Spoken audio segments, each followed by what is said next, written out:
The chains clinked menacingly against the porch railing, a sound that stopped me cold. Grocery bags slipped from my hands, eggs smashing on the driveway. My mother, Margaret Sullivan, sat bound to our porch in Maplewood Grove, her wheelchair pushed out of reach, her arthritic hands trembling against the cold metal. The crisp morning air stung, but it paled against the fury surging through me as Victoria Langley, the HOA president, stood there, bolt cutters dangling from her manicured hands, a smug smile curling her lips. "Your mother violated Code 39C, she declared, adjusting her designer scarf with a casual flick. Disabled residents can't stay unattended on front porches for over 15 minutes. Margaret's voice cracked, barely audible. "Sophie, I was just getting fresh air. I've been cooped up all week." I lunged forward, fumbling with the chain's lock, my voice shaking. "This is assault. You can't chain a disabled woman to her own home." Victoria's smile sharpened. "The HOA grants me full enforcement authority. Read your contract." "Contract?" I spat, clawing at the lock. "What contract allows you to restrain someone?" She scrolled her phone with infuriating calm. Section 12, paragraph 4. The HOA reserves the right to take necessary measures for community standards compliance. Margaret's eyes welled with tears. "I never agreed to this."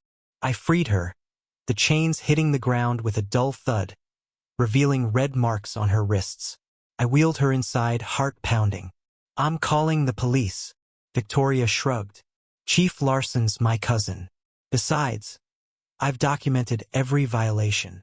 As I slammed the door, I glimpsed a black sedan idling across the street, its engine humming, windows too dark to see inside.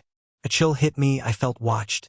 Inside, I wrapped Margaret in her favorite quilt, brewing chamomile tea to steady her shaking hands. She lifted the cup unsteadily. "Sophie, I'm so sorry you had to see that. You're the victim, Mom," I said, snapping photos of her bruised wrists, the evidence of Victoria's cruelty searing into my mind. "This isn't HOA overreach, it's criminal." Hesitantly, she confessed. "It's been escalating for weeks. First, they complained about Buddy, my service dog, barking, though he only alerts when I need help. Then they said my wheelchair ramp wasn't the approved shade of beige." My stomach twisted. "Why didn't you tell me?" She looked away, guilt etching her face. "You work so hard, Sophie. I didn't want to be a burden."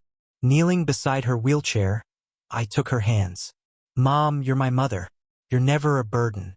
No HOA tyrant gets to treat you like this." I spent the afternoon calling lawyers, but each declined, citing HOA's broad legal protections and the high cost of fighting them. "It's a losing battle," one said.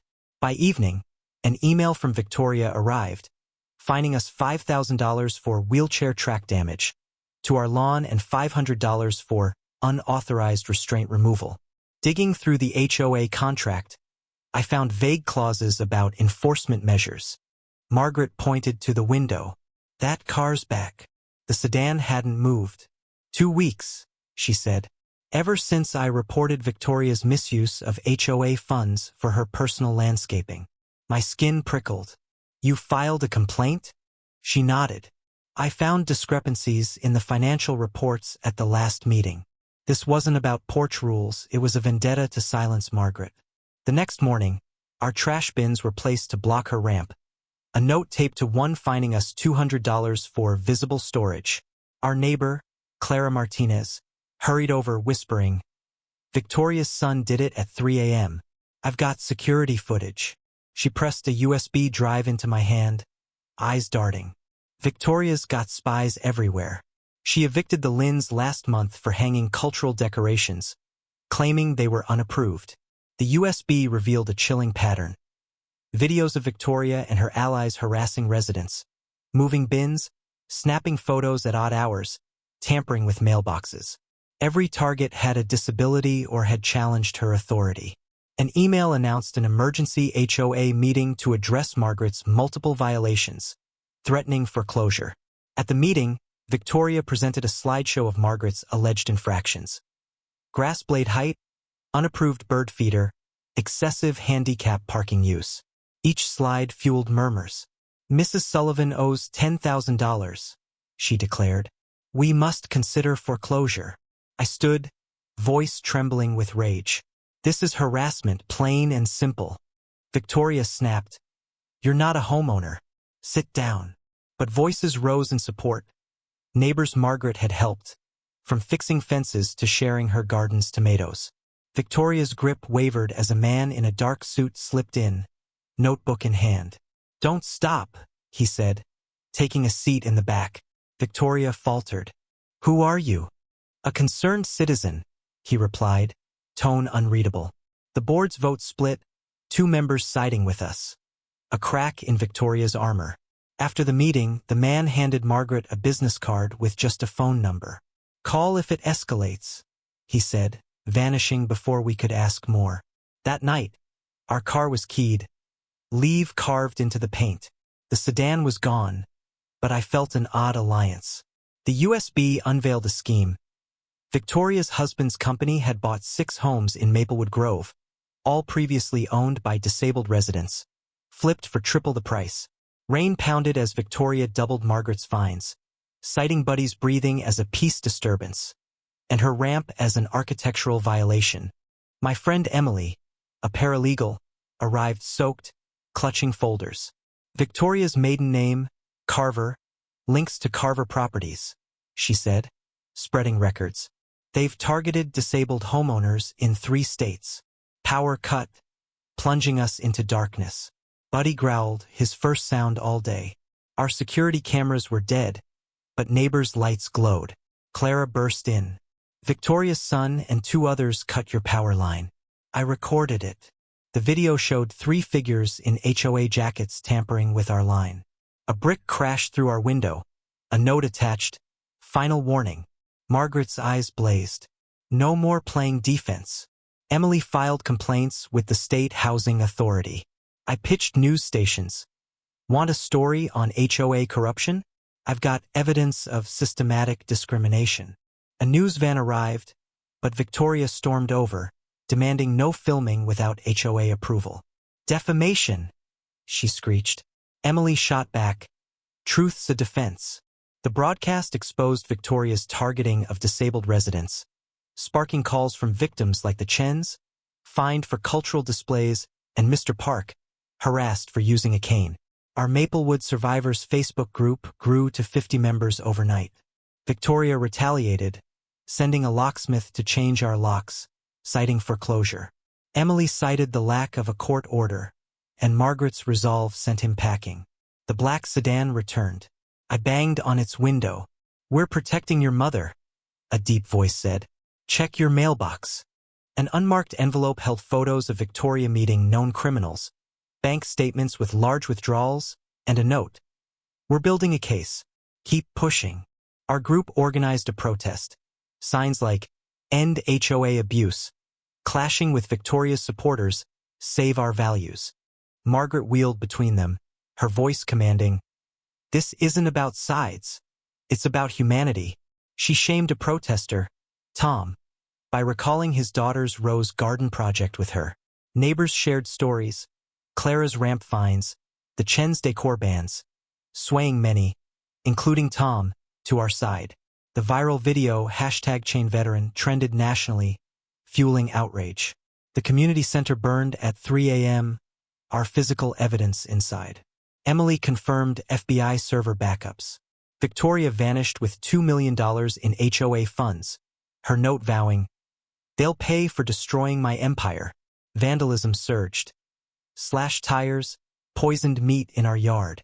We set a trap, posting about secret books in Margaret's military locker. At 2 a.m., Victor Langley, Victoria's husband, was caught breaking into our garage, confessing to her hidden cameras in a Canadian hideout. He revealed a surprise plot. At Victoria's absentia sentencing, her countersuit against us was dismissed. The judge appointed Margaret as HOA court advisor, praising her military intelligence work exposing housing discrimination. Victoria was caught at the Canadian border, recognized from our viral video, and sentenced to 15 years for fraud, racketeering, and elder abuse. Her defiance, "You're all sheep," met the judge's scorn. You chained a veteran to her home. Debate swirled. Was I a liberator or instigator? Some called Victoria a scapegoat, her actions exposing HOA flaws. Others hailed her downfall as a triumph over corruption. Margaret's past in military intelligence, targeting housing scams, explained Victoria's vendetta. Her father was convicted on Margaret's testimony decades ago, fueling her paranoia. Maplewood Grove reformed under Margaret's transparent HOA leadership, with bylaws ensuring fairness. Her congressional testimony spurred federal HOA protections.